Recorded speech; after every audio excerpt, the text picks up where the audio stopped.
Oh, hey, this is John for jmcGarage. So glad you can join us. Just got done changing oil on the Explorer. We're going to give an update on the Explorer today, so stay tuned for more to come. And I had to have this at the dealer. So stay tuned, we're going to talk about that right now. So back again, John for jmcGarage. And the reason why I'm doing this video is not only I wanted to give you an update, as I do an update every about 5,000 miles when I change oil on the Explorer, but I wanted to list you an issue that I came across with the Explorer that I had to have the dealer do for me and for this vehicle. But one of the things I wanted to do is I wanted to give a quick shout out to Mike White Ford in Coeur d'Alene, Idaho. They absolutely are a premier Ford dealer, and they're not sponsoring this video. They don't sponsor me or the Explorer. In fact, I didn't even get the Explorer at their dealership, but that's besides the point. But their service center is absolutely awesome. They've taken care of me with my Maverick, and they've taken care of this Explorer. So let me kind of run down what the situation is and why I had to have this go to the dealer. So number one, again, we have 20,000 miles. Now I was going to report to you any kind of updates or anything that we've had with the Explorer. Again, it's on its fourth oil change, because I change it every 5 on this thing. And one of the things I was doing about a couple, I don't know, maybe about 1,500 miles ago, I was, going into a gas station, about ready to head to a gas station, went over a speed bump in a parking lot, and all of a sudden the wrench light came on as I go over the speed bump. I'm like, that's odd. So I circle around, go back around, and I go back to the gas station, and as soon as I pull into the gas pump, because it needed fuel, I turned it into park, and as soon as I shifted the transmission into park, the wrench light automatically went away. So I was like, wow, that's very different. So the next day I called the Ford dealer and let them know what was happening, let them know that the wrench light came on. And then there are times that I've noticed that when the wrench light does come, or when the wrench light came on, or at other times when I'll start the vehicle, I no longer have cruise control, and I no longer have a brake hold feature. So when you go to stoplight, you know that the brakes can actually hold and kind of keep you there. That wouldn't work, and cruise control wouldn't work. So kind of weird. It's happened quite a few times. And then there's one time when those things were not working, the brake hold or the cruise control. I was like, you know what? Let me shut it off and let me restart it. So I did that in the middle of a turn lane in an intersection. So I shut it off, try to restart it, and it wouldn't restart at all. All I would get was I put my foot on the brake, push start button. All I would get was full accessory power mode, and all the lights on the dash are on, but it wouldn't restart. So what I had to do was get out of that situation. I don't have time to wait for a tow truck or anything. I came over. The battery on the Explorer is right here, so I undid the negative side of the battery for about 5 minutes. If you guys want to see where the battery is, very easy to get to, right here. 10 millimeter. Take off this clamp, pull the negative off, had it off for about 5 minutes, put it back on, and everything worked just as it should. It kind of did a soft reset, or at least I would say a hard reset.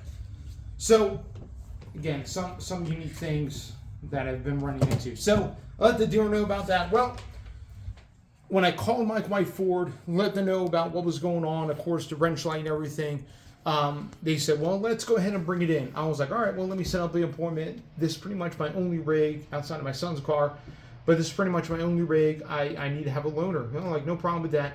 What we want to do is we want to send you a loaner, and we'll come pick up your vehicle. I'm like, oh, you guys do that? I thought that was exclusive to like Lincoln dealerships, or, like luxury dealerships and everything, where they actually do kind of like a concierge service. And like, oh no, Ford is trying to do this to some of our premier dealers, and we're one of Ford's premier dealers. I'm like, well, that's amazing. Awesome. So the day of, which was, I forget what day it was last week, I have it on here. Anyway, the day of, when it was set up for the appointment, they came by and they dropped off, and you guys saw it in the video, a brand new Ford Bronco, which we've done a review on, pretty amazing. They dropped off the Ford Bronco, and they came by and picked this up, went to the dealership. Well, the next day they called me and said, hey, look, we're doing a few tests, doing a few things. I think we got to pinpoint to a module that is not communicating with any of the other modules in the vehicle, and it was the gear shift module. It's like, we got to do a few more tests, so let's keep it another day. So they did that. They called me the next day and they said, hey, look, I just want to let you know the gear shift module is indeed the faulty part and it's not communicating with any of the other modules. No communication at all from one of the pins on the gear shift module. So we have to special order this module and get it here, the gear shift by, I think it was like, it took almost a week, maybe like 4 or 5 days. He was like, just enjoy the Bronco. I was like, all right, will do. So they replaced the gear shift module, did all the tests, did all the updates and everything else, and now I have it back again. So that was the issue. Now, there's 2 things I wanted to cover in this video that are related to the gear shift module that are affecting 2025 Ford Explorer. So if you have a 2025 Ford Explorer, you may, if you haven't got the gear shift module update, you may actually have a bad gear shift module. And that's what was wrong with mine. They did the update and the gear shift module was still bad. So they had to replace the actual module, the gear shift module, in order to take care of what was going on with the Explorer. So let me kind of explain that. I have the paperwork right here, and it says a couple things. You know, I brought it in, and they were able to verify that the wrench light was on. They did verify that, and that they were, I think it came up with a code. Let's see here. They did, of course, customer concern.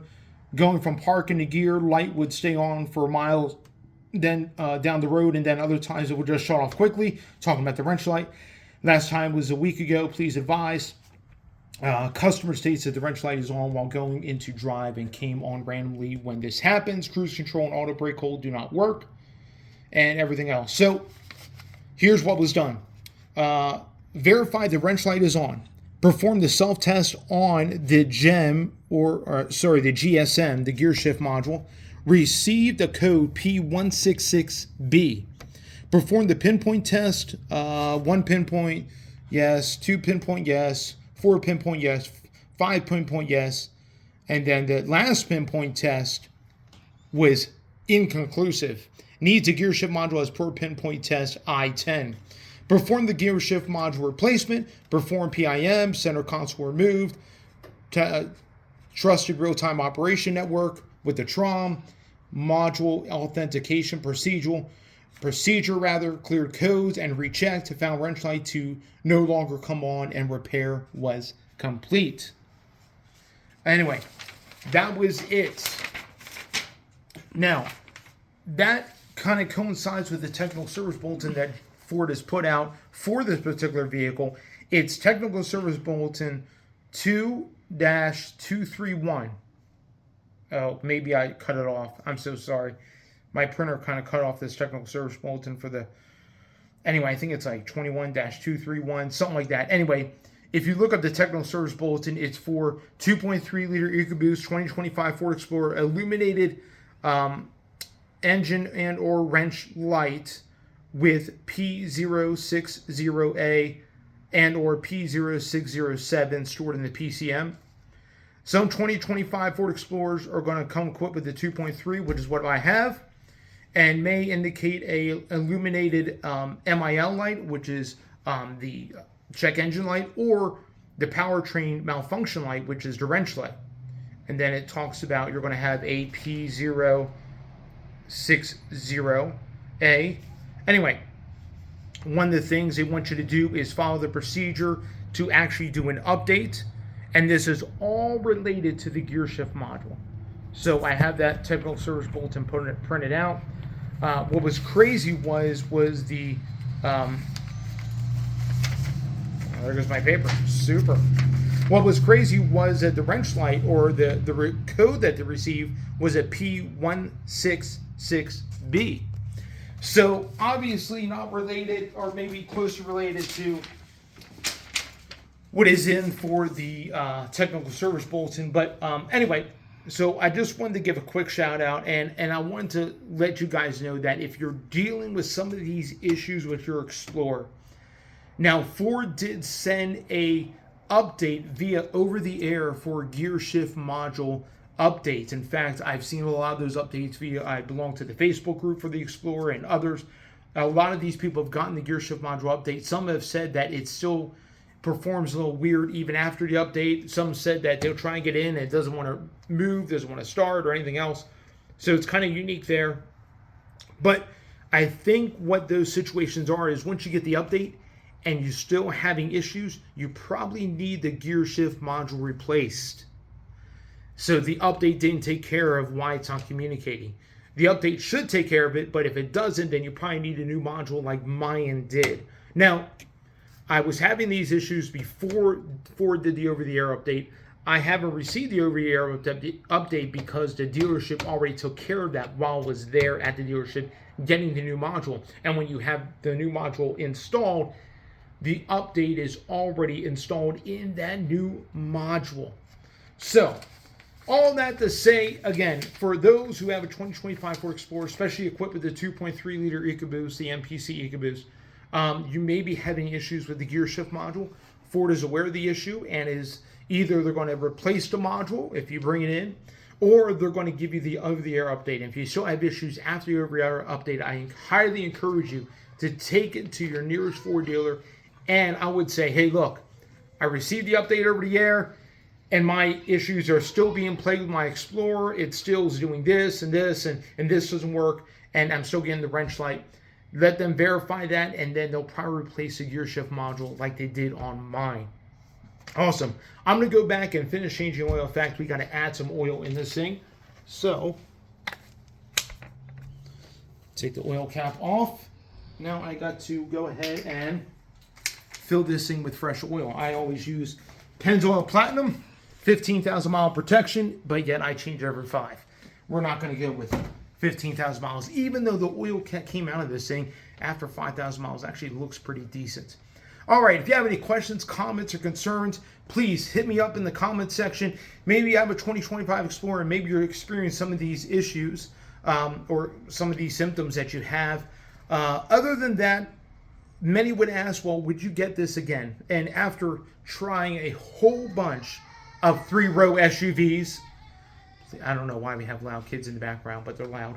After trying a whole bunch of 3-row SUVs, I will say this. This has been an absolute amazing vehicle. It's so stable. It really is been a very good vehicle for our family. My teenagers absolutely love this thing. They love how it looks like a cop vehicle. You know, funny story. I will say this before we go.